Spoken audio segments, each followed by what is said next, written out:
Things changed for me when 9/11 happened. I was 12 years old. I didn't know anything about Twin Towers. After lunch, they called, the principal's office called, said, my mom wants to take you out. And I got home and my dad's not there. Where's my dad? My dad went across the river.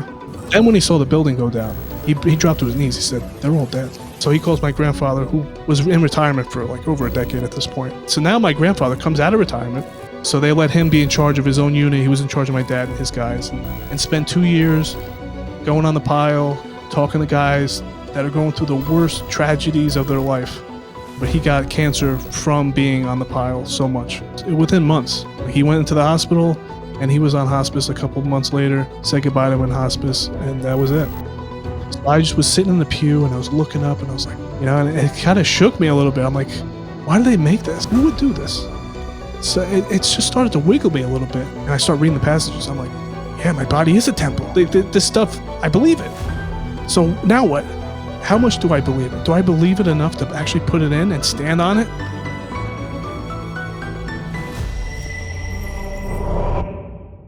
Today we have Eddie on. We're going to talk about his reversion story to the Catholic Church. Eddie, how's it going, man? It's going great. I just want to start off by saying thank you for having me. I just found out about you guys through the Catholic Conference, which I signed up for, and I'm really excited to talk to you. Awesome. Yeah, well, we're excited to have you. It's cool seeing like tons of creators in the Discord, and you got people at all different levels and everyone helping each other out, and we just love being collaborative and stuff. And I was excited to see you hop in there, and then you reached out and you're like, can I just send you an email with my story? And I was like, yes, but don't tell me too much, because if you come on, I don't want to know everything. But then what you sent me, I was like, whoa, this feels like a movie. So I had to come, had to have you come on and kind of share your reversion story. And with that, just, I guess, wherever it makes sense to start, kind of give us maybe some of the background of your faith or whatever, and we can just go from there. Oh, well, that's a big setup here for a great story. I'm going to do my best. I think my story, like everybody's story, starts way before I existed. Mine that I focused on is my grandparents. My parents really focused on telling their story to me throughout my life. And so my dad, he had like a very traumatic life upbringing. My one grandfather, my dad's dad, he was a gambler. He went to jail a couple times. He was involved in the mafia. It's like, it is kind of like a movie. And so my father had a brother, and he was, my grandfather used to beat him and stuff, and he did drugs and stuff. And my dad did not have a good relationship with him. So my dad's going through all this trauma. And what it led up to was the ultimate trauma of his life was my uncle, who was my namesake, Eddie Wilson, was murdered in New York City. Oh, man. For his watch. Right? He was in Harlem in a bad place, and they asked him for the watch. He said no, and then they killed him. So that kind of set my father on a trajectory for the rest of his life, because up until that point, he told me he felt invincible. He felt like, I'm not going to die. Everything always works out for a Wilson. That's our family motto. And when that happened to him, my uncle was 25 at the time. He had no wife, no kids, and my dad's, at 18, he's like, I need a legacy. I need to find a wife. I need to have kids. Mm-hmm. And so he went on a fast track to try to find, because at that point, he was very promiscuous. He's a handsome guy, ladies' man, but he would just mess around with different girls. But then he found my mother, and she checked all the boxes: smart, responsible, good family, Catholic. Now my dad, his mother grew up from a devout Catholic family, and she turned away from her faith when he was a teenager. So he went through all his sacraments, but she turned away because the same way a lot of people turn away from it is you see a Catholic being a hypocrite, not following the rules. Mm-hmm. And she was around, all her friends were that. They went to church every Sunday, and on paper, it looks like they are Catholic. But she knew them, she knew the bad parts. So that really turned her away from it. So she became Protestant. I don't know which denomination of Protestant. There was this guy on the radio, say his name is Rizzo, and he had a church that he was pastoring, and he would be on the radio. So she would listen to him, and she would go to that church. So my dad met my mom, and it was a rocky relationship from the start. But they had that attraction that just it superseded it. So they ended up getting married. And my dad had me as quick as possible. So he was be 25 when he had me. So from his brother dying to having me, I don't know if you know much about epigenetics. I've been looking into it. It's like passed down trauma through genes. I don't. They in the last 20 years they've been going over it, but I Sure. feel like something like that has to be Hmm. inside. It just makes sense that that goes down. So his trauma, I feel like passed through to me, and the same thing with all my grandparents. They were all Hmm. uh, immigrants. I come from an immigrant family, mostly Italian. So my grandma and grandpa on my mom's side, they lived in New York City. My grandmother grew up in Spanish Harlem. She's Puerto Rican, and my grandfather was, a mix, a European mix, Hmm. and he came over, and his parents died when they were young. So all these different traumas kind of converged into my parents meeting and being together. My dad was kind of a knucklehead. He was a bartender. He didn't really have a path for, making money and being stable. He was just thinking kid. That was the first thing on his mind, and the last thing. I got to get a Hmm. kid. I got to have a wife. Once he got married to my mom, my grandfather, who was raised in New York City, parents died young. He became a New York City fireman. And if you know anything about the fire department, FDNY is like the pinnacle of firefighting. That is for at least for America. Like Hmm. they're the prestigious one. So he was, in a time when New York was at its busiest. Like he was a chief in the 70s when the Bronx was burning. I don't know if you ever heard about this time, but there was just like fires at all times, and he was in charge of that. And you see a Wow. lot. He saw more in probably like a 10-year period, like not even 10, maybe 5-year period than I'll ever see, Hmm. because fires don't burn the same way as they used to. Hmm. So he told my dad, like, all right, you're gonna marry my daughter. You're gonna have to be a fireman. Like you want to be a fireman. That's what he said to my dad. And my dad said, okay, I'll be a fireman. But we lived in New Jersey, so he became a fireman in Newark, which is the busiest fire department in New Jersey. One of it is prestigious in its own right, just for the sheer amount of fires that go through. Like Hmm. somewhere like Detroit, it's like similar to that, and a lot of it comes from poverty. Like there was riots that happened back in the late '60s that kind of changed the trajectory of the city. So it's another thing. Like fire departments are built on tradition, the tradition of people that died in the past, like guys that died in the line of duty. That's where we learn a lot of, you know what we do now is based on the guys that died. So a main focus is, you know post fire analysis. Like after a fire happens, especially if somebody died, there's a detailed breakdown of what happened, what went wrong, what we could do better. So that's throughout the history of all fire departments. That's how we got to where we are now. That's going to come back later in the story when it comes to tradition. So my dad becomes a fireman, and me, when I was a kid, we would bounce around because you have to live in the Right. city to become a fireman there. So when I was born, we lived in the city. Then my mom didn't want to live in that city no more, so we, slowly, as you gain a little bit more money, you start to move out to a different apartment, a different city, and eventually, my grandfather helped my parents with the down payment for their first house. So we moved. Like the way it works in New Jersey is the further away from the city you are, the cheaper the real estate is. So we were out west, North Jersey, towards Pennsylvania area, and as time went on, my mom always wanted to move back to her hometown because it's a nicer area. My grandfather moved there, in the '60s. So my grandfather had 7 kids, and my grandmother didn't work. She stayed home, take care of the kids. Very traditional kind of setup. My grandfather worked 3 jobs. Like when I was a kid, my mom would drill this into my head. Your grandfather is the man. Hmm. He does it all. As I say, And, sounds like it. 7 kids, working 3 jobs, retired his wife. That's the dream, dude. That's what a guy. and church 7 days Yeah. a week. Wow. Daily mass, Every huh? day. Wow. Daily mass. He used to go to the Protestant church we go to after he already went to mass.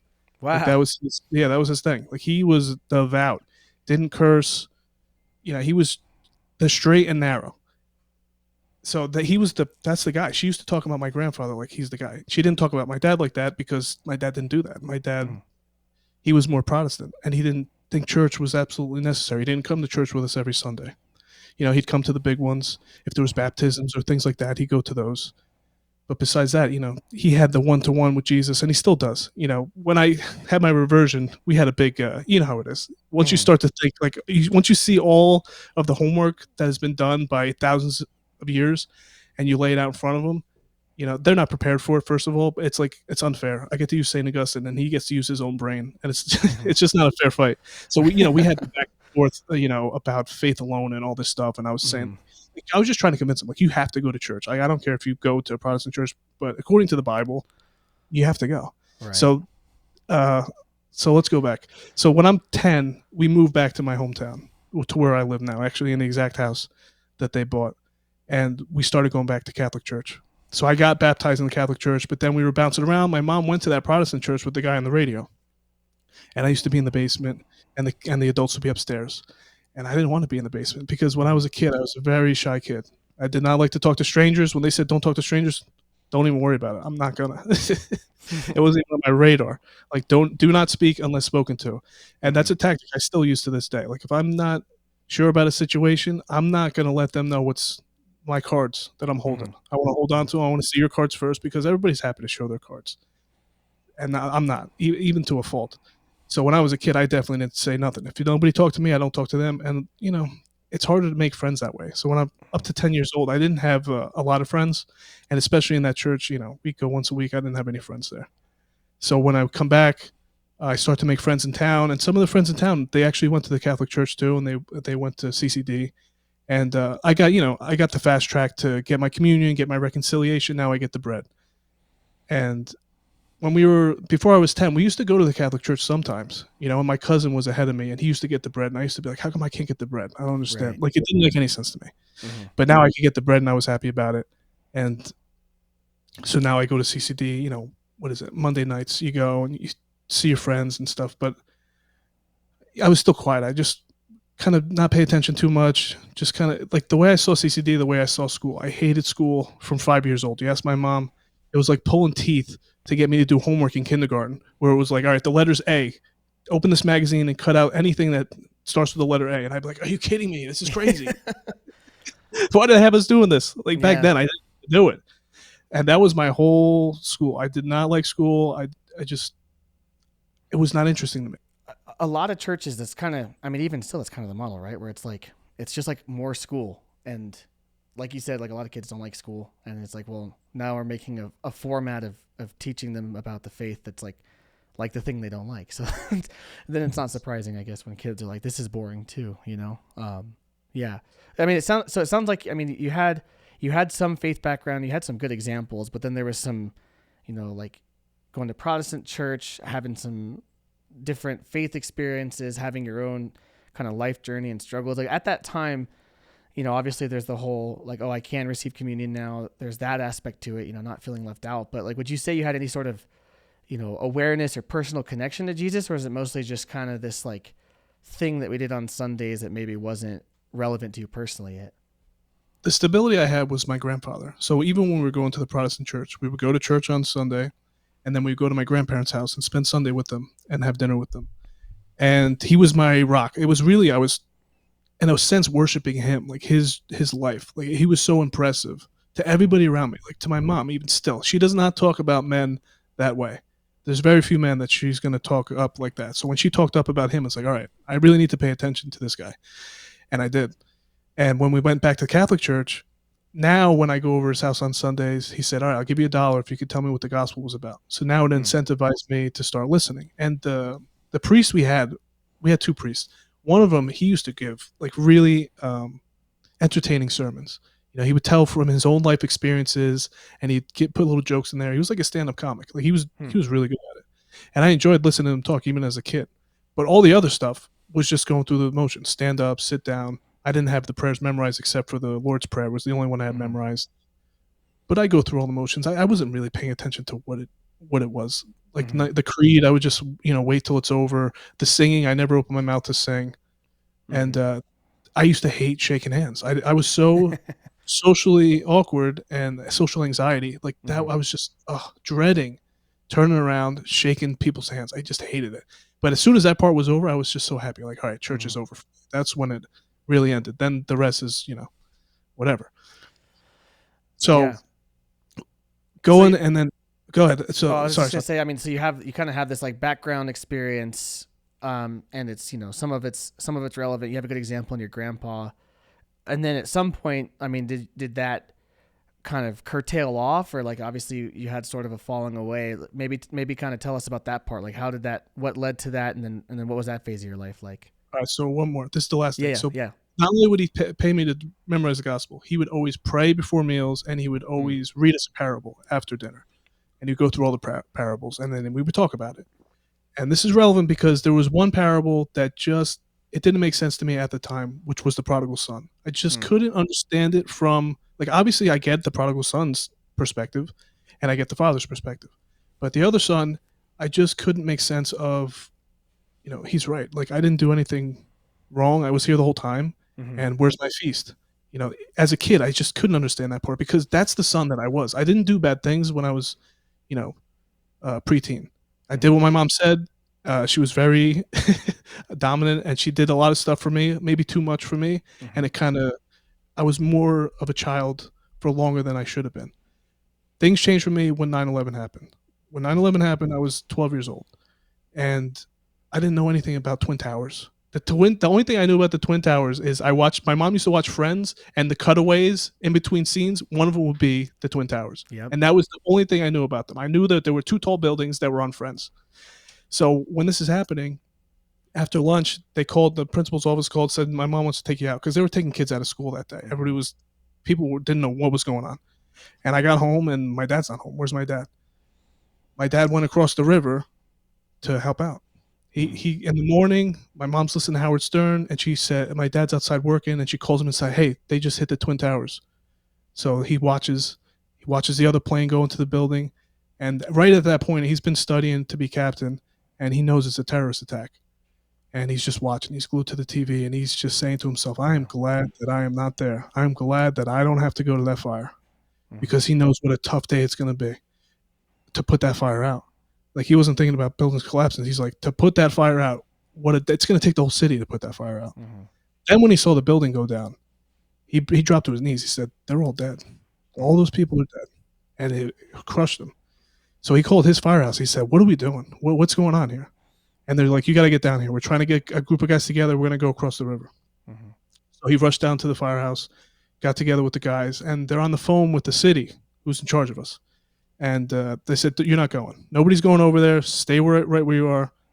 And they pretended like they didn't hear that call. They all got in somebody's truck. They drove down Wow. to Port Authority, I think Jersey City. They had a boat that was going over, and they had a chief with them. That was off. All those guys were off duty. They all went. It was like 12 of them, and they convinced the guy to take him over. The guy said, "We can't take you over unless there's a chief with you." And luckily, they had a chief with them. Hmm. So they take the boat over, and it's probably noon or 1 o'clock. So both buildings are down. Chaos. There's people lined up at the telephone trying Hmm. to call, say if they're all right. He just sees firemen just with their heads in their hands. They just witnessed the devastation. All their friends are dead, and he was there all day. All day, he's searching other buildings because those towers weren't the only two that went down. There was all these other buildings that went down. So, and what happened was the command post, which is where this is what I'm learning I'm a captain and I'm trying to be a chief, and the whole thing is about leadership and who's in charge. There's always one person in charge. He's the instant commander, and he has a command post, and he's running the whole operation. Well, their command post was right in front of the towers, and once the towers came down, wiped out everything. So all Oh communications are man. done for them. Everything's in chaos. Nobody knows what's going on because there's no leadership. All the leadership's gone. So they're just getting together and doing piecemeal with other chiefs in the area, and just like, we got to search these buildings. We don't know whether the building's going to go down. So he was in one of the buildings next to another building that went down. He thought his building was gone. He thought he was dead. He was in the stairwell, and probably felt like an earthquake, but but it wasn't. So he was there until nighttime. They were searching for people. So he goes home, and the first thing when he gets home, my mom's like, "You got to call my dad right now." So he calls my grandfather, who was in retirement for like over a decade at this point, and he says, how come you didn't call me? Because my grandfather wanted to go over. He Hmm. didn't know how. He didn't know how to get over. It wasn't as like, there was no Twitter. There was no way to communicate besides like phone calls. And then who are you going to call? Like in the city, nobody's. You can't call anybody. So he's like, all right, what are we doing tomorrow? He's like, we'll go back over tomorrow. It's like, all right. So they woke up in the morning. My dad drove him over his firehouse. They did the same thing. They got a group of guys together, and they went down to the same boat to try to get across. This time they had orders already. Like, you guys are not going across. You can't go across. You're not from New York City unless you have a chief from New York City. You can't go. And luckily for them, my grandfather is a retired chief in New York City, so they let him go across again. So this time, people know my grandfather still at that time. So he's very high up. He was a battalion chief. So they let him be in charge of his own unit. He was in charge of my dad and his guys, and they were just doing search and rescue. Like, it was mostly, finding dead people, which is the sad part. They didn't find anybody that survived, but Yeah. they were with cadaver dogs, And I don't think people realize how dangerous it is to search a pile of rubble. There's Mhm. so many, there's toxic gases that you have to account for. Everything's not stable, so everything can shift, all the torn metal, and there could be explosions from other fires that are still going on that aren't.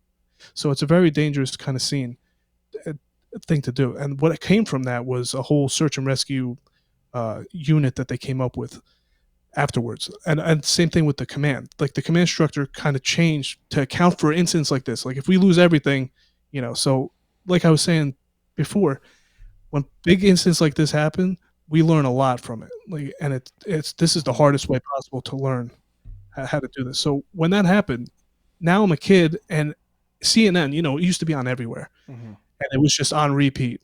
The planes going into the towers, and I was glued to it. Every time I saw it, I never seen anything like that before, and that's a violent thing. And then they would show new angles. Oh, we got this new angle now.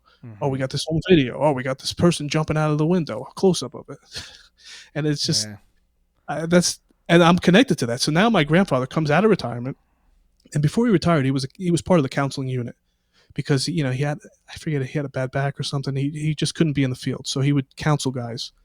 And another thing that my grandfather did, which was amazing, is he would go to jails to read the Bible to prisoners. He would go to the hospital to read the Bible to people. This was just part of his practice already. And when I was a kid, I just couldn't understand it. Like I remember going to church and being like, why does he go every day? I don't even, it didn't make sense to me. Like his faith, I didn't have that as a kid. I did not have faith in that. I had faith in him as a man. Like I know he is doing it right, but I don't know what was motivating him to do all this. What Mhm. motivated him to come out of retirement and spend 2 years going on the pile, talking to guys that are going through the worst tragedies of their life. So I actually did a podcast with his best friend, who who drove him around. He was his driver, and they would do the counseling unit together. And it was a great story. If anybody, when I do the channel at the end, tell where to go, you got to watch that episode if you want to know more about the details of what it was like to talk to these different people. So he did that for a couple years. I didn't know this at the time. I don't even think anybody else did, but he got cancer from being on the pile so much. And Wow. it was quick. Pancreatic cancer is the worst of the cancers. So he was within months. Like he went into the hospital and he was on hospice a couple months later. And I might have seen him a couple times in the hospital, said goodbye to him in hospice, and that was it. And that kind of devastated everything. Devastated my mother. I mean, she was rocked. I mean, that's her rock. If he's my rock, he's her rock times 10. Mhm. That's her hero. That's the best man she knows. And I think it ultimately led to my parents finally getting divorced because they were from the beginning. I mean, it was tumultuous. I remember when I was 5 years old, they used to scream at each other, and I thought maybe if I fake cry, they'll stop. And they did. That one time they stopped. I got them to stop, but I didn't want to keep doing that. And they just weren't right. They just didn't. They just couldn't make it work. It was just tough. And my grandfather told my dad, I just want you two to be happy. That was what he said to him at the end. And my dad took that as the best way I can make her happy is just go. Let me just leave and things will get better for her, hopefully better for me, and better for the kids so they don't have to see that. Which it doesn't. Divorce doesn't do that, I don't think. Right. But at that time, I knew, I knew, like, yeah, you guys got to get divorced. That just made sense to me. Like, this is crazy. So, whatever. But I have siblings. I got a brother and a sister. My sister is 6 years younger. So, it had to be way tougher for her to have her parents get divorced like that at that time when you're growing up. Like, if I was 10 and my parents Mhm. got divorced, it would be way different than when I'm 16. But they got divorced, and I was already doing my own thing. I was hanging out with my friends, doing stupid stuff. A bunch of them had their license already. My friend, he met a girl from another town a year older, so we used to drive around with her before we had even our permits. And my mom did not know about that, and she definitely told me not to do that, but I did anyways. So this is the kind of stuff that I'm doing. I'm hanging out with these guys that, doing drugs early in high school, drinking every weekend. I live in a pretty nice neighborhood. Like I grew up middle class, lower middle class, and then I grew up into middle class. There was upper middle class friends that we hung out with, or people that knew people with upper class, like $1 million houses. And the thing about people that have $1 million houses, it's usually two parents that work really hard, and they're not home a lot. So it's like, all right, who's not home this weekend? We're gonna go to their house and have some fun. So that's what I used to do. I used to hang out with those people, and I didn't drink at all. All my friends drank, and they all smoked cigarettes early, and I would just hang out with them, and they would smoke weed. And I got a first-hand account of the difference between my friends smoking weed and my friends drinking, and it gave me like an up close look at it, and like, wow, weed's not that bad.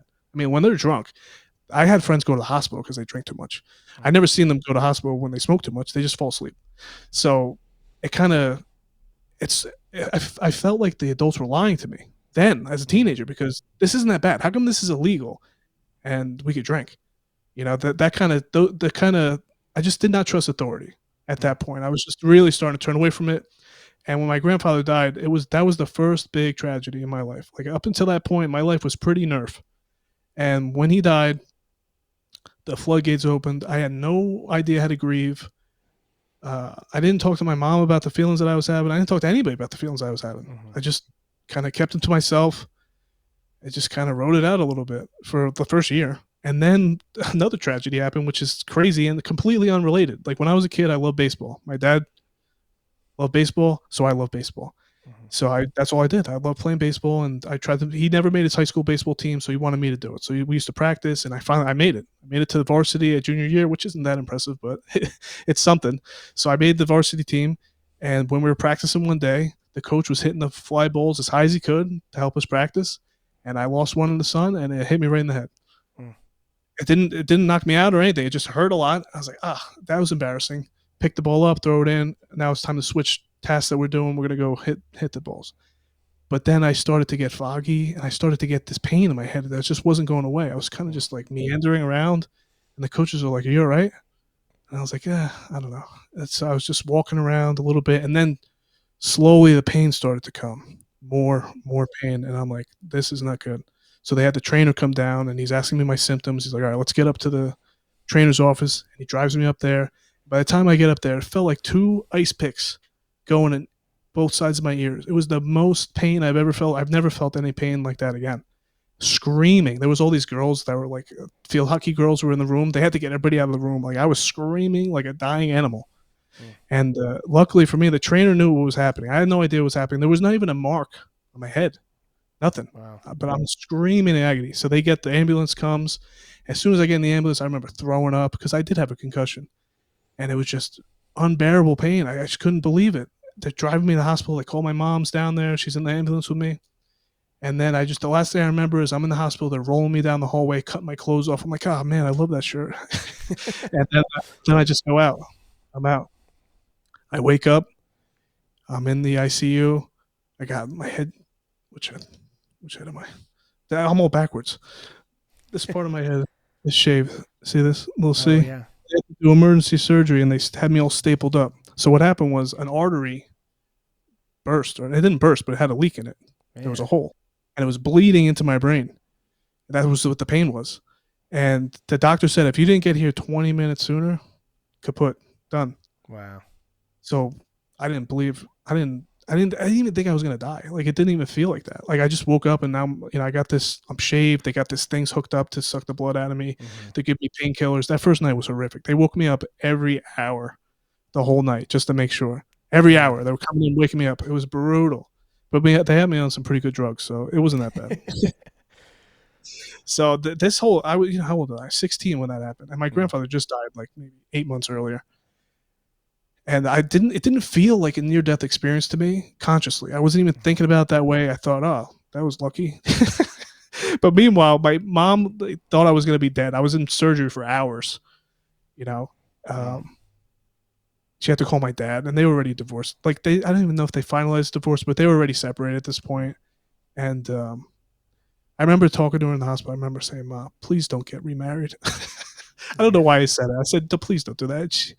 She actually did get remarried, and I actually like my stepfather a lot. He's a great guy. But I don't know why I said that. It's just something that came out of me when I was in that room, because I was on all these drugs, and then I just started talking. I started talking more. I didn't have it kind of takes your filter away, those drugs they put you on. So I took a month off of school, and I was just at home. I was watching the Mets that year, 2006. They actually were really good. They almost made it to the World Series, and I would watch every day. That was my life for that month.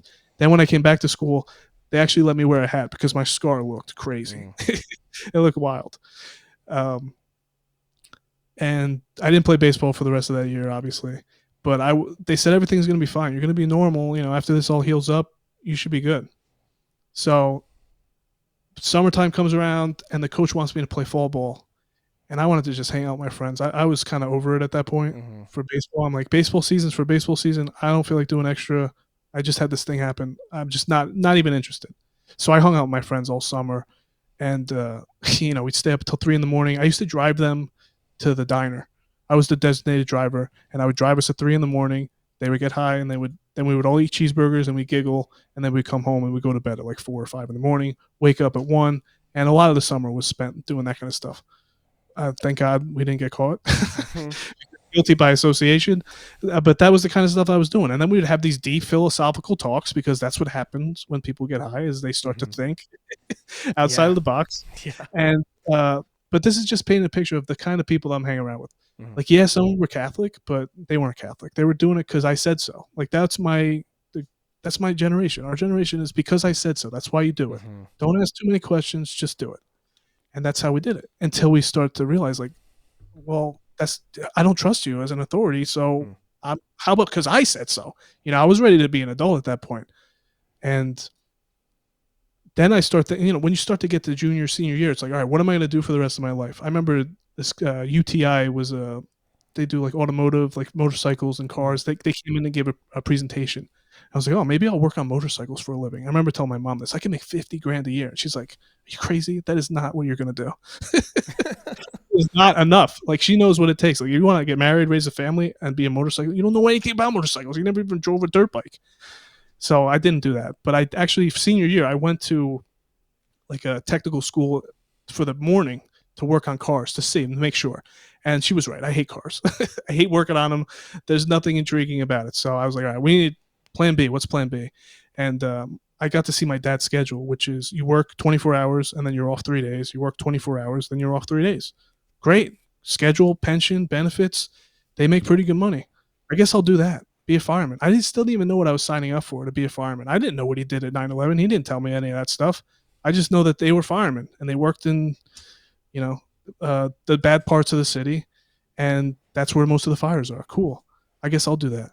So when I decided to do that, I told my dad, I'm like, I want to be a fireman. So he had a decision. He could have bought a house out west. Like I said, he could get a nice house far away from the city and no drama. But I said, I want to be a fireman. So he's like, well, if you want to be a fireman, that means you have to live in the city. So now I need to buy a house in the city. So he did, just for me. And around the same time, the grandfather that I mentioned previous, he's just coming out of jail. The second time, he was selling drugs, got caught, went to jail for years. My mom used to say, "Don't pick up the phone," because he used to call from the payphone, and we used to not talk to him. Him and my mom never had a good relationship ever. But he comes out of jail, and my dad's like, "All right, I'll take care of him. There's nobody else that's going to take care of him. It's me or nobody." And my dad, he had an on again, off again relationship. They went years sometimes without talking. But he's like, you know what? I'm going to take him in because he's my dad. I love my dad. He still idolized him in a sense, even then. And he did so many bad things, but still, he took him in. And when I moved in, my grandfather was living downstairs and I lived upstairs. And then my dad got remarried, which was a problem. So his wife didn't want to live with my grandfather because my grandfather just didn't do well with women. They just did not like him. And so they moved out. So I'm living in this house in Newark with my grandfather. And I thought I could get a couple friends. Like, hey, look at this job we could do. You just have to live in Newark for a little while, and then we could, be firemen, get paid well, and this and that. Nobody wanted to do it. I couldn't get anybody to do it. So it was just me and him. And it was very lonely. I had, like I said, no spiritual practice. I had no girlfriends up until this point ever. I was too shy to talk to anybody. I wanted to. Like my friend, he had this girlfriend, and she had all these friends, and they were cute. And I just couldn't talk to him. I just couldn't get the nerve to do it. I didn't know what to say to him. I still don't know how to talk to teenage girls, which I guess is a great thing. But eventually, I have daughters now, so I'm going to eventually have to learn how to talk to these teenagers. Mm-hmm. So when I was 21, I started doing the dating sites. There were websites back then. They didn't have apps. And I met my wife. She lived in Harlem. So it was like full circle. Like my grandfather met my grandmother in Harlem. And so I met my girlfriend in Harlem. And that was the first time I ever went to a project building. And it didn't scare me away. I was like, this is kind of wild. It smells terrible. But this girl likes me, and she teaches CCD. So I was like, that's a green flag for me. Even back then, like when I didn't believe at all. So when I didn't believe, I was reading Objectivism, Ayn Rand, The Fountainhead, Atlas Shrugged. I'm one of the crazy people that read Atlas Shrugged twice. And that kind of appealed to me. It's like, if you want to do it yourself, I mean, Howard Rourke isn't a terrible person to follow. You know, he stays stoic in times of turmoil. That's who I wanted to be. I wanted to be in turmoil and be able to stick to my convictions. Where my convictions, basically the virtues my grandfather exemplified, hold the Catholic Church. That was it. So I'm idolizing a man's memory. I didn't think he existed in a different realm. I have his memory in my head. He was great. Everybody, like when I went to his funeral, it was the most people I ever seen. The procession line was crazy. The amount of people were there. And when Fireman died, there's a tradition of bagpipes. And when they played those bagpipes, I mean, I was holding the tears the whole time. He had 3 days worth of awake, didn't cry once, went through the whole mass, no tears. As soon as those bagpipes played, I cried like I was a little baby. Like it all came out right then. There was something powerful about it. But just his memory was keeping me going. And I met my wife, and I used to pick her up from Harlem Friday night, drive her back to my house, not do Catholic things.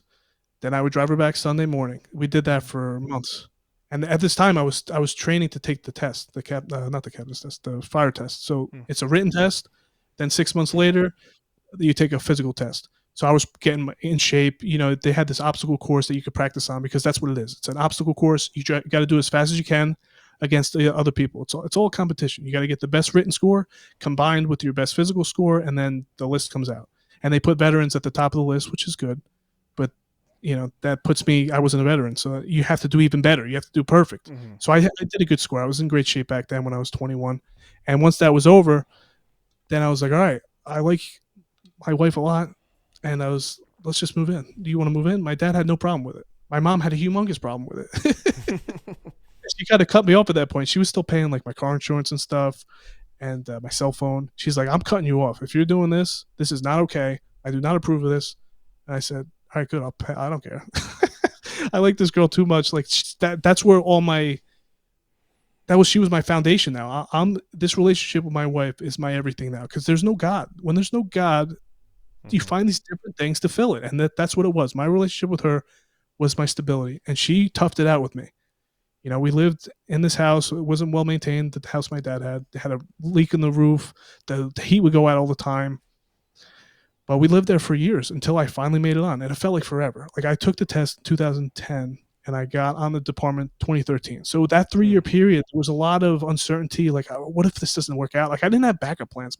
My backup plan was probably I'm going to join the Air Force and then try to take the test again. But I really wanted to make it on the first shot. I didn't want to have to go through all that. But I made it. I did good enough, and I made it into the academy, and I met some good friends that I still have to this day in the academy.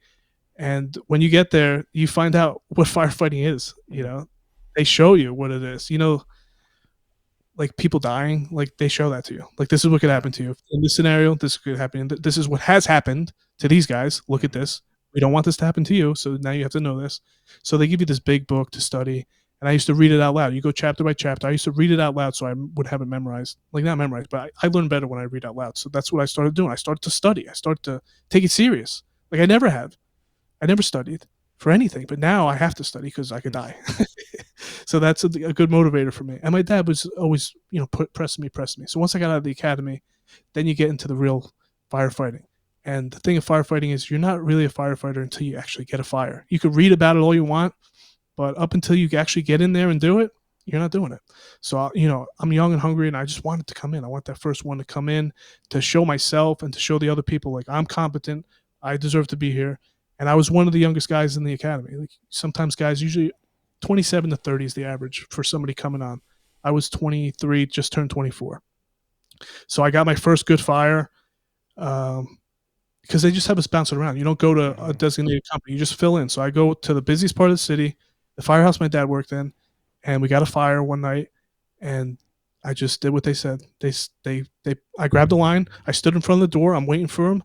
They got the saw. They're cutting the metal gate down. There's roll down gates. I had to cut that open, and the building's just blazing. and it was wild. I'm just like, this is crazy. So Mm-hmm. they open the door, I climb up the stairs, and it's just like they said, when you get to a place that's on fire, it's lit up. That's the fire. It's let there be light, and everything's on fire. But there was not a lot of furniture, so it was really just the ceilings and the wall, so you could see everything. So they say take a good look before you put the wood on it, because once you put the wood on it, bam, it goes black, Mm. all the smoke and stuff. So I'm taking a look around. I'm like, all right, this is cool. So I like take a look. I'm looking around as any because you look for people to see if they Mm-hmm. save it. It was an empty building, and put the water on it, and then I just have the guy on my back just pushing me. Go forward, and you just go. You hit Yeah. the ceiling, hit the floor, hit the walls, and just move, move, move. Don't stop moving. Keep moving. And when we finished that fire, I was like, I picked the right job. This is Mm. awesome. it's it's like fighting dragons. You know, it still is. It's so fun, and I guess not everybody likes that, but afterwards I had a humongous smile on my face. Hmm. And one of the guys I was with, he's pretty cool, right? I was like, yeah, Hmm. I think I could get used to this.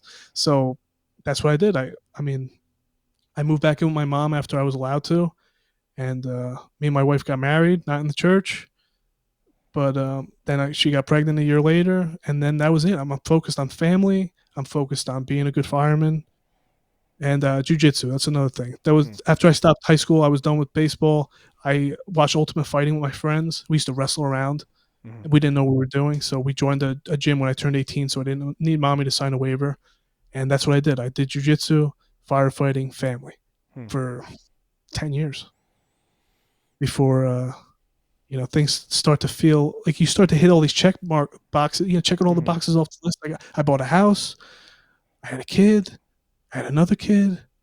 I studied for a test to be captain. I got promoted on my first list. All these boxes are getting checked off. Like my dad, that's what he wanted.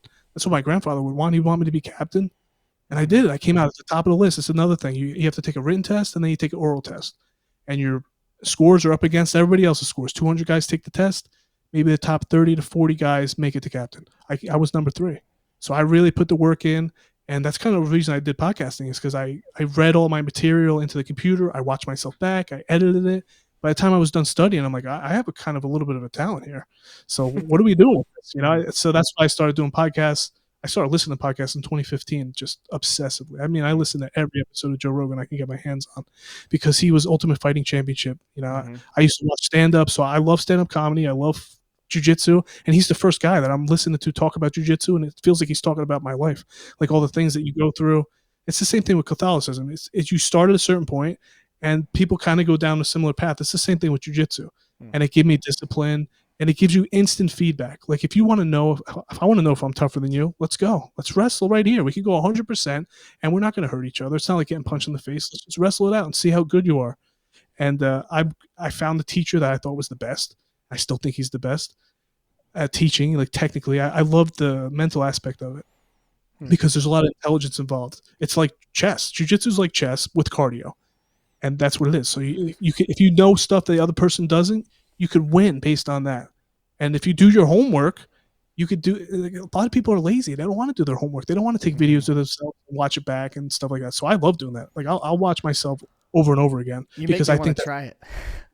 Oh yeah. Yeah, Well, I wrestled in high school. I wrestled for that's a a great couple of start. years. Yeah, so I'm like I probably have a foundation for it, and then Yeah. I know some guys around here that do it, and same thing. I listen to Joe Rogan, and I'm like, man, I kind of miss wrestling, but jiu-jitsu would probably be close, and maybe have some more practical applications. It's kind of Jiu-jitsu, funny. There's a lot of Catholic guys that do it too. Like I know Trent Horn is into jiu-jitsu. yeah, I think Dr. Taylor Marshall is too.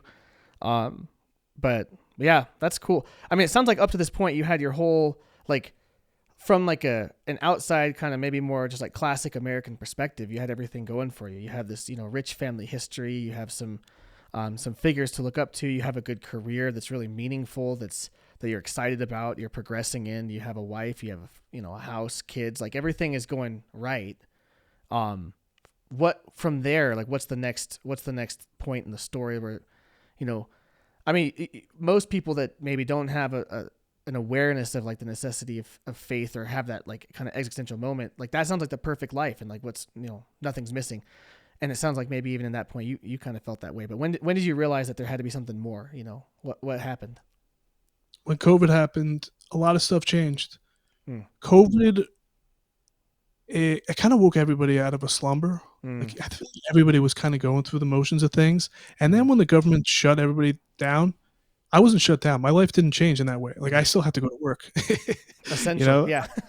Yeah, I was essential, so I'm Mhm. still going to work every 3 days, and I was at this point, I was starting to get burnt out. I wasn't, promoted yet. So what happens is you come out on the list, and then once the list is out, you don't just get promoted, you have to wait until they need captains. So I was waiting for almost 2 years to get promoted. Like, I know I'm gonna get promoted because 'cause I'm at the top of the list, but COVID kinda pushed everything back. I probably Mhm. would've got promoted in 2020 if COVID didn't happen.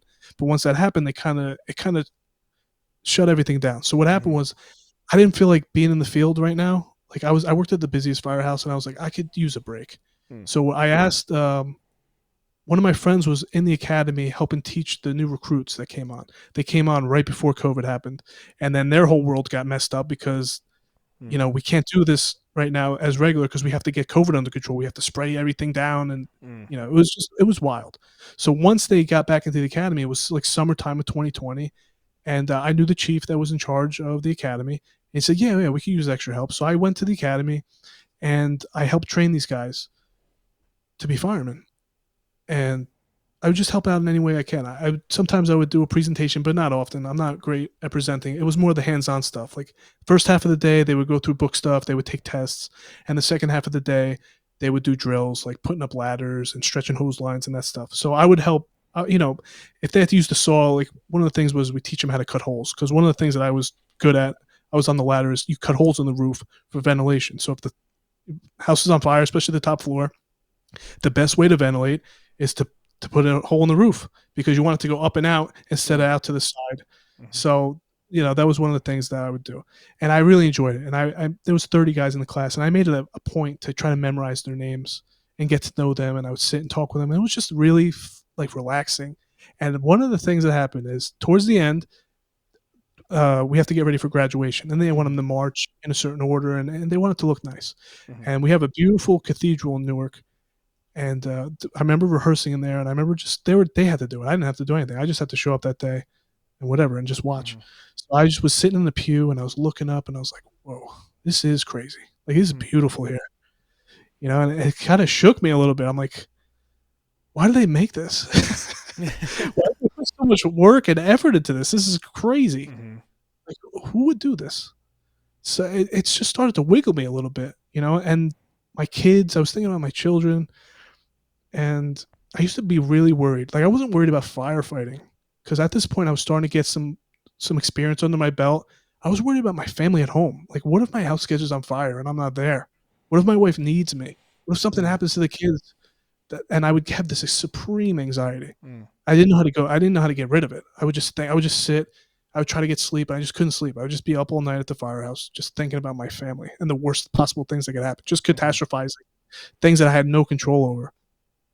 So this is a whole year of this. Then I get back out into the field, and then I get promoted the next year, the next summer, 2021. I get promoted, and you go to the academy for 2 weeks, and you take a captain's class with everybody that gets promoted with you, and then they put you out into the field. It's like two Mm. weeks, and then all right, you're a captain now. Go ahead.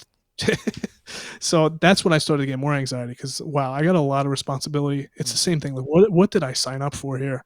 Because it's the same thing. They just throw you out into the field and you don't have a spot. You just bounce around. You're filling in for guys that are on vacation or guys that are sick or whatever. So I'm just with random and like I know them. Most of the guys I knew them, but I never worked with them. And I'm in charge now. And I was really, I was just nervous about it in general. You would be Mhm. nervous about that. But Mhm. then in September, the vaccine mandate was coming down the pipe. They're saying, all right, everybody on the department, you got to get vaccinated.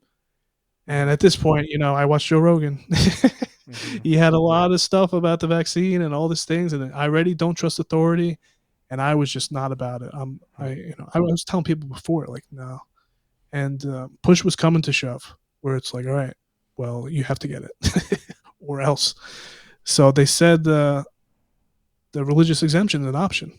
I was like, all right, I could put in a religious exemption, but I don't even go to church. I don't even own a Mm. Bible. So I was like, I can't. I made it a point like earlier. Like I'm not gonna lie. Like I used to watch Mhm. Jordan Peterson. Some of his videos would really kind of shake me. Like when he would talk about the Old Testament stories and the power of the stories, I was starting to get drawn in by that. Like, yeah, I guess these stories are at least useful. You Mhm. know, I never, when I was an atheist, I never said Jesus is bad or that's, or wrong or the virtue's not right. I just said it's too good to be true. Like, yeah, that's great. Great idea. But I don't believe it's real. It's too good. Hmm. So now when I'm reading the stories, I'm like, this is good. I like this a lot.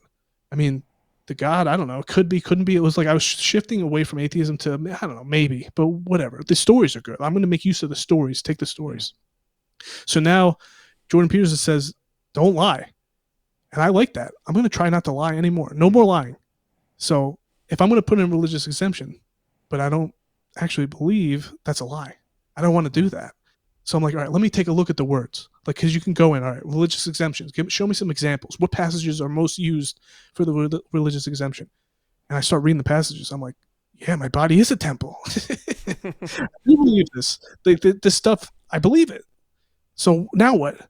How much do I believe it? Do I believe it enough to actually put it in and stand on it? Like, no, I am not getting this shot because Jesus Christ said so. And everybody in my life's like, just get it. Please, just get the shot. You're going to throw away your whole career because of this, except for my dad. My dad was the main one that's like, no, you cannot get that. And my wife. My wife was like, you're not getting the shot or I'll get it. We'll both get it. And I knew I didn't want her to get it. Like, I would do it just for the family, but if I got it, then she would have to get it, and that's not going to happen. So my dad was on my side, my wife's on my side. Everybody else was like, come on. You could pay them. I had guys paying them off so they could squirt the shot into the garbage or just buying the cards outright. All you needed was to present your vaccine card and you're good. I didn't want to do it. I just didn't want to do it. So there was a deadline. It was in October. I think it was October 5th or something. That was the deadline. And I was working on that day. And I put my religious exemption in, but that doesn't mean they have to accept it. So I'm thinking all day the phone's going to ring. The phone's going to ring and they're going to say, hey, where's your card? Like, you're supposed to have it in. Plus being a captain. And we had a run come in and, it was just a regular run, odor of gas in the basement. And when we got to the basement, there was like this green liquid on the ground. I was working with a brand new kid that didn't know anything, so I'm in charge of him. And I smelled a smell that I never smelled it before. I smelled a lot of smells. This one I never smelled, and it freaked me out. It was like seeing one of those videos back in the academy where a guy takes one whiff of something and then bam, he goes down. I thought that was going to happen. That's what I felt was going to happen. So I had a panic attack. I called on the radio. I said, you got to get hazmat down here, get EMS down here now. I evacuated the building. And I was hyperventilating. I put the oxygen on myself, and I thought that was it. EMS got there, and they knew immediately what happened. It was just a panic attack. So now everybody knows what I just did. Just the most embarrassing thing. I just had a panic attack. I called for no reason. I'm in the ambulance, just embarrassed. And still my heart's racing. I'm still just scared. I don't know how to control this. How do I couldn't figure out how to control anxiety. I had no way to do it. So they sent me home that night, and I went on stress leave. And I looked for a therapist immediately. I'm like, I got to go to therapy. And they wouldn't let me see. There was nobody that wanted to do it in person. Everybody wanted to do it like this on the internet. And I don't want to do that. I said, no, I'm not doing it unless I can do it in person. That was freaking me out too. I just couldn't find. But eventually I found where they could do we could do group sessions. Like, you can't do one-on-one. We don't have that. But if you want to come in and do group therapy, you could do that. I said, fine. No problem. So I went Monday, Wednesday, Friday for, I think, 10 weeks to this group therapy. And they taught me about cognitive behavioral therapy. And I was doing it. I was doing these breathing exercises. I was listening to these people tell their stories, but almost everybody there was on drugs. I was the only one there. It's like, nope, I'm not taking any drugs you offer me. I'm not taking them. I mean, if I would have took them in the first place if I wanted any drugs. So no drugs for me. I'm going to do this raw dog and just try to breathe it out and talk it out. And I was doing that for a while until it was over. Once it was over, I actually found a guy to do one-on-ones with, and I talked to him about it. And I was getting angry because I was starting to read the Bible. And if you want to know the devil, know the truth first. The better you know Jesus, the better you know the devil, because that's not Jesus. I don't know what that is, but that's not him. And this is all my own interpretation, just reading it. And then ChatGPT came out, which was amazing, because you could say, hey, act like Jesus. What do you think of this passage? And it was cool. It was like, wow, this is like right to the point. Oh, what about this? What about this? I used to have Socrates argue with Jesus, argue with this, and it was crazy. I still kind of do it, but instead now I say act like Saint Augustine and tell me what this means, and it's so cool because I have his books too. So you don't. It's not the end all be all, but it's like a quick little reference to point you into the direction. Which passage goes with this passage?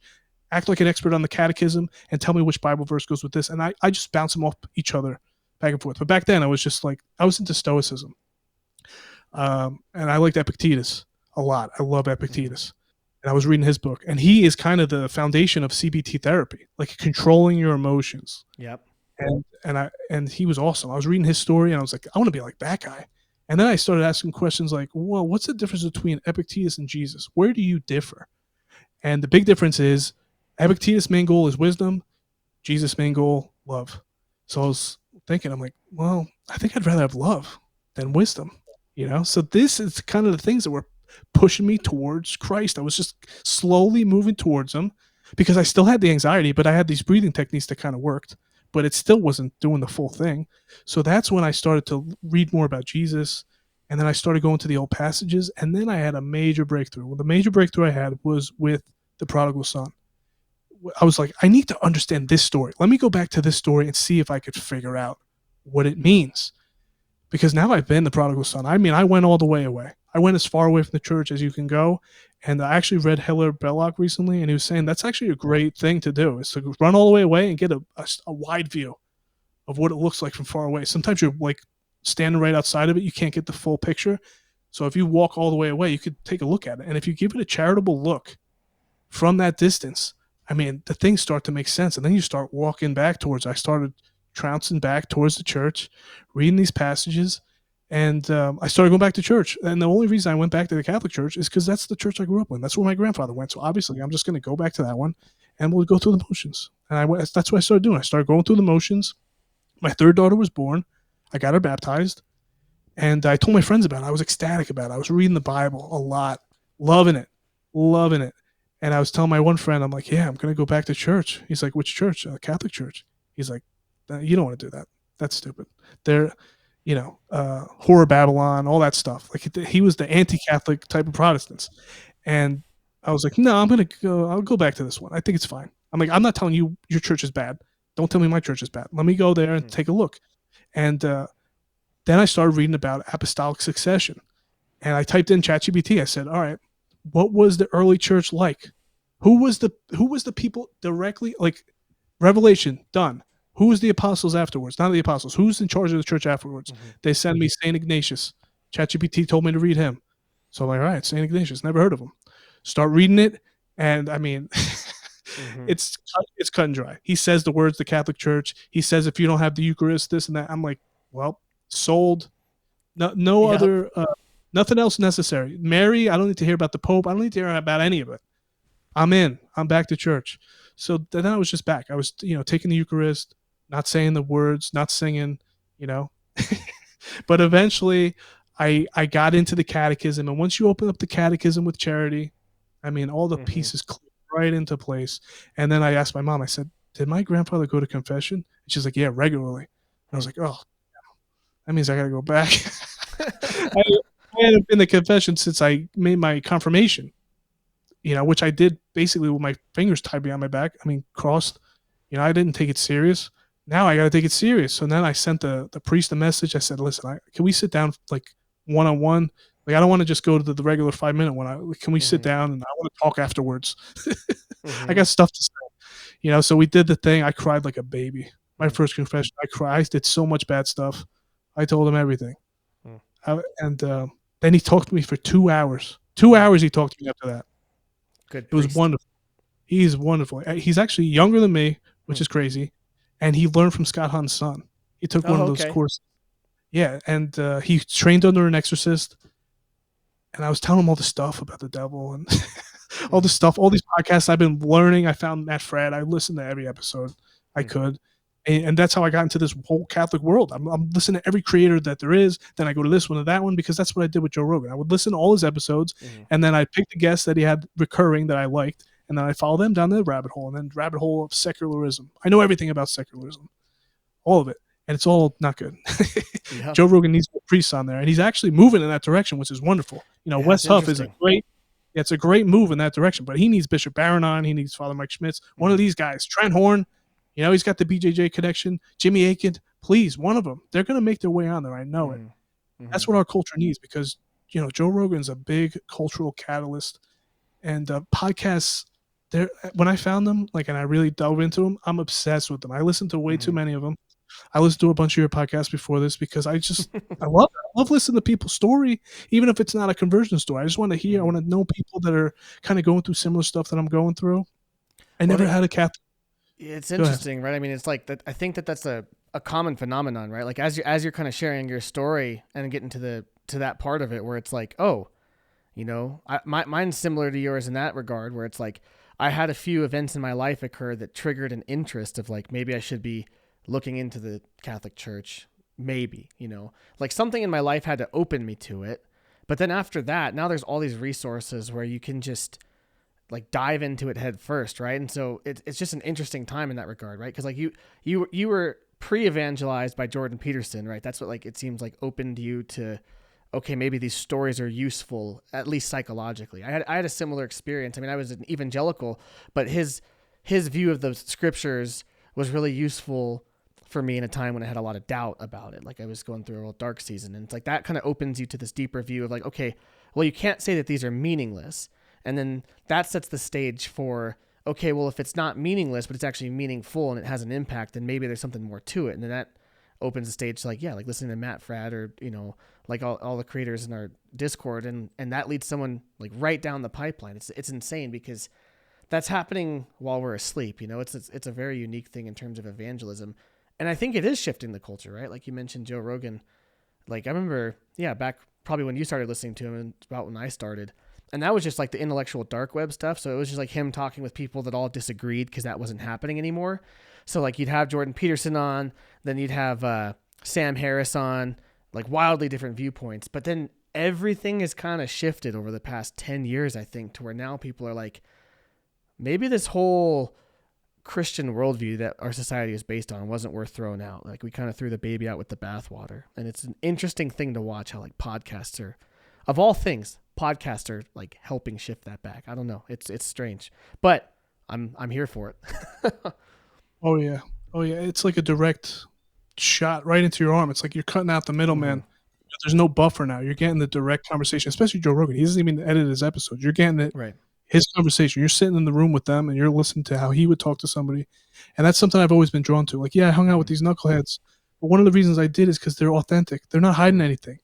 And they would let me in the room. I was the only straight edge person there, but they trusted me. They knew I wasn't going to rat them out. They knew I wasn't Mm-hmm. going to judge them.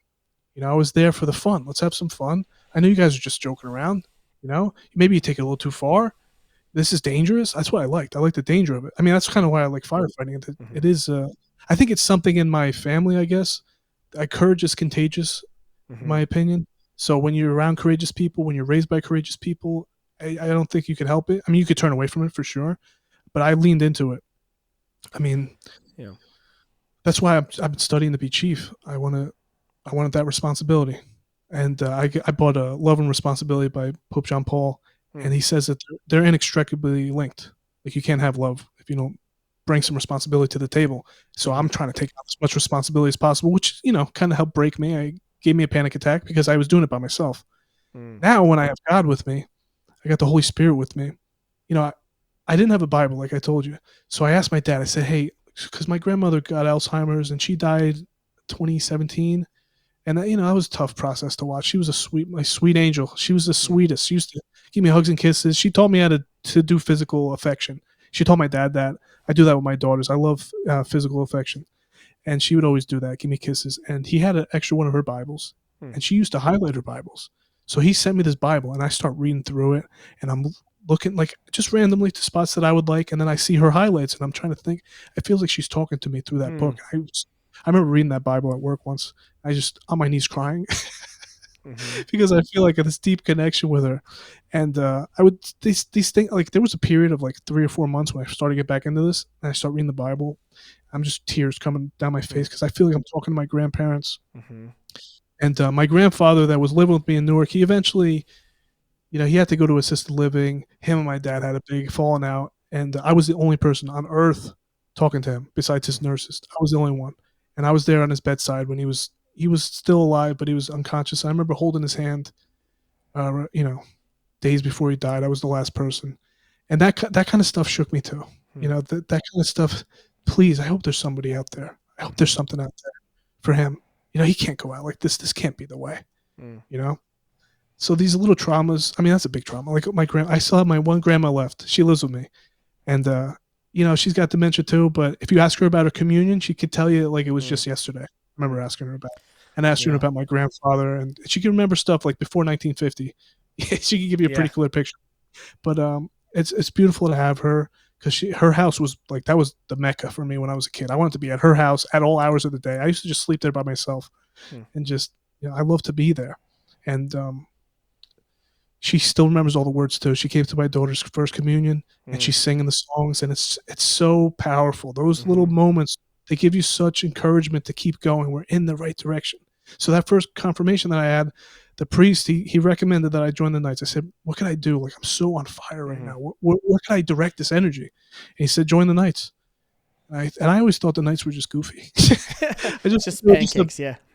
just a bunch of goofy dads doing whatever, selling insurance, whatever. I didn't know anything about it. But my mom said, "Yeah, your grandfather was a knight." I was like, "I didn't even know that." Like the Hmm. knights don't ever tell you that they're knights. They just Mhm. kind of do what they do in private, and that's it. They're not looking for recognition. They're just trying to help out. They rebuild the deck at the church. They set up these different things. But besides that, you don't need to know I'm a knight. And I think it's wrong. I think I want to shine a light on these guys. Like I've been part of the Knights for 6 months, and that's why I'm directing my podcast to because I was Hmm. doing a podcast. It was about jujitsu, and me and my buddy talking jujitsu black belts and other school owners and just about jujitsu stuff. Now it's like no, I want to do this for them. They don't have young guys. There's not a lot of young guys. I'm the youngest guy by 25 years. It has to be. Average age of a Knight of Yeah. Columbus, New Jersey, is 71, Yeah. That's and about there's right a here too. reason. Yeah, there's a reason they exist still, though. They came Hmm. together in the 1800s for widows, and they're still here. Why? The tradition, the same thing with the fire department. It's a tradition that it's so important. People want to just say it's just the Bible. Yeah, that's a great tradition, written tradition. There's Mhm. oral traditions too, and traditions are built on the blood, sweat, and tears and faith of the men before us. They lived it out. And for my grandfather's legacy, I wanted to be part of this. And all the guys talk so nice about him. And now I'm actually interacting with people that knew him. My whole Hmm. life, he died so early. Most people in my life don't know anything about him. They never met him. But now I'm working with guys that actually work with him. Hmm. They saw him up close and personal, and they're telling me how he was. And I want to be more like that. And I want to help just Hmm. share. I want to share this charity that these guys are doing, and I want to do it in a technological way. These guys don't know anything about podcasts. All the people I've had on my podcast, it's their first podcast, so it's What's a podcast? exactly. That's But funny. now some of the guys at the upper echelon, I sent them the episodes. They Hmm. like it. It's a good idea. Keep doing what you're doing. They want me to be part of it and interview different guys, and that's what I'm trying to do. Slow Hmm. and steady is to get to know what are the Knights. I'm a Knight of Columbus. You should be one too. I want to explain that to people Hmm. in detail with these guys that have been doing it for 30 years for nothing. For nothing. They come and Hmm. they put all this extra work in. They have families, they got jobs, and they're still doing it. They make this extra time for it. And I want to tell young people. I want to get if I was 18 and I had this path, if I had the example, that's what I'm looking to be. My grandfather was the example. All things to all people, like it says in First Corinthians. That's who he was. And I'm trying to be that. And I feel like I'm making up for a lot of lost time. I did a lot of bad stuff. I idolized my own intellect, and now I'm trying not to do that. That's why I got the Blessed Mother behind me now. Hmm. I got my rosary. I started praying. I don't pray it as much as I should. I'm still a big time sinner. Um, but now I'm in this realm where there's other people that are doing this kind of stuff, and they've been doing it for years. And I think that's my goal right now is to let people know about it. Hmm. Yeah, man, that's incredible. I think what's really neat about that is like your story speaks to the testament of a life well lived, right? For your grandfather that you looked up to, and even though for a long time, maybe you didn't see the full picture of what his faith meant to him and why it was important, eventually it seems like it came through, right? So I mean, like, that's just like for all of us, like, living, trying to be a saint, like that's a perfect testament to how, I mean, it's kind of the long game, right? Like, I think about this with my kids, right? Like, trying to live an example, trying to have them go to mass, see us praying, see us living out our faith. And there's kind of this, in the back of my head, I try to stay aware that, like, there might be a period, like you said, where they are challenged, where they maybe don't get it, maybe they walk away, but the impact of a good witness, like someone who's faithful and dutiful, it makes an impression. It makes an impression. And that's one of the things, like, becoming Catholic, that was huge for me, because before then, when I was Protestant, like, we didn't venerate the saints or anything. So you had a couple of Bible characters that you'd look up to, and he was like, don't look up to him too much, though, because it's not Jesus, right? And now it's like we have so many. I mean, it's like the Book of Hebrews. Like, we have this great cloud of witnesses of all these people who have come before us, like you said, that have shown, even just with the fruit of their life, forget the philosophical arguments for a minute, just the fruit of the lives of the people who have lived according to the faith is so powerful that there must be something going on here, because it makes dutiful people, excellent people, people who love their neighbors and friends and families and communities. And it's, I mean, quite literally, like, you could make an argument that type of witness built Western civilization as we know it. I mean, it's so powerful. Like, I think we forget the power of a quiet life well lived for the faith, right? Like, you might not be Mother Teresa, but a dutiful firefighter who goes to mass every day, I mean, that makes a huge impact. And then that ripples through you, right? Now that's set you on your course, who knows through you, ultimately, the impact of your grandfather's life. Stuff like that, just, especially when it comes to discipleship, right? Like, this whole thing for me, like, this podcasting thing is like, it's digital discipleship in a way. And the numbers aren't necessarily the big thing there, but it's like the quality of impact that you can have on one person. You have no idea, like Jesus didn't go for the millions. He went for like 12, right? He had 12 people, 50 people, 70, 500, whatever. But there's a lot of people that he knew, like, they're not going to get it, and that's fine. But when the 12 get it, that's going to change the world. And so I think it's kind of the same way with this stuff, like, with podcasting too. Like, there might be 12 people that watch this and get it, and then what are those 12 people going to do, and who are they going to impact? It's cool. I love your story, man. It's like, what I love about it is there's so much real stuff that happened to you that you just shared. And I think that's relatable to a lot of people, right? Like, it's not always just, yeah, I read this thing and went on this deep intellectual journey. Like, that's always a part of it. And I think that part of stories, conversion stories, gets a lot of airtime, right? Like, a lot of conversion stories will be like, yep. And you even spoke to this, like, you read the church fathers and then you go down the rabbit hole and that's it. But there's always that, like, real side to it of, here's what was going on in my life. Here's the struggles I was having. Here's, the anxiety, the panic attacks. That type of thing is so real. I think that's an important thing to share. So I thank you for sharing that and being willing to share that. I think there's a lot of people that'll connect with that. And, I hope that happens more in, like, first responder type environments. I know that there's a lot of struggles in that community. We have people in our parish that are involved in that community. And they talk about it. Like, some people either have a really strong faith in, like, firefighting or law enforcement, but I think it can also be, and, you probably know this better than anybody, it can be really difficult, and it can be easy to become jaded and not mentally healthy either. So I think that'd be, that's my hope too, is that more communities like that see a resurgence in faith. But is that something on your podcast, Eddie, that you speak to at all? I mean, you're a firefighter still, you kind of involved in that community. Is that kind of an audience you're going after, you think, is people that are in a similar lifestyle or work landscape?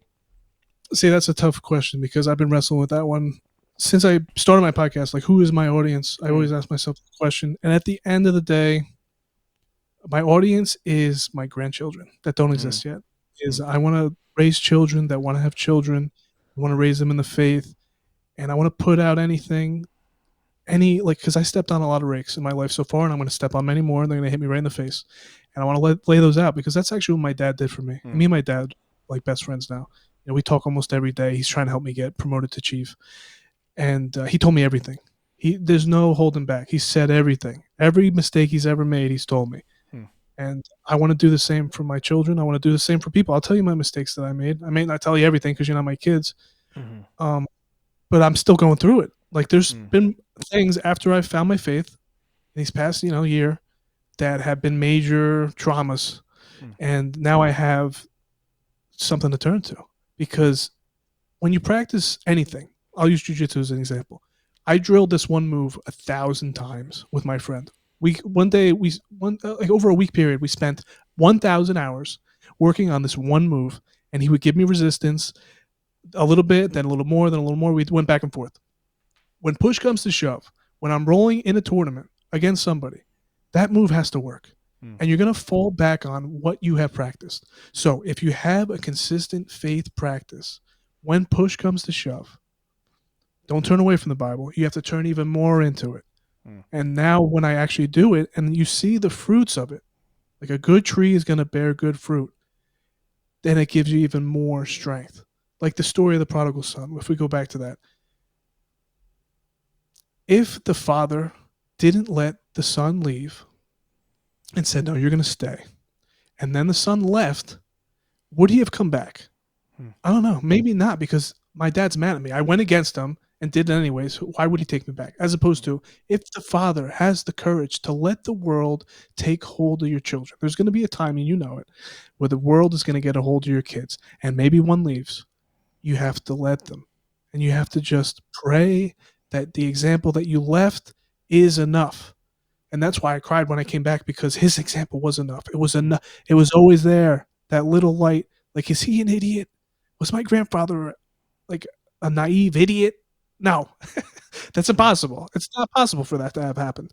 So now I come back, and if my daughters want to turn away, will I have the courage to practice what I preach? Like, if I believe in the story of the prodigal son, you have to let them go and pray.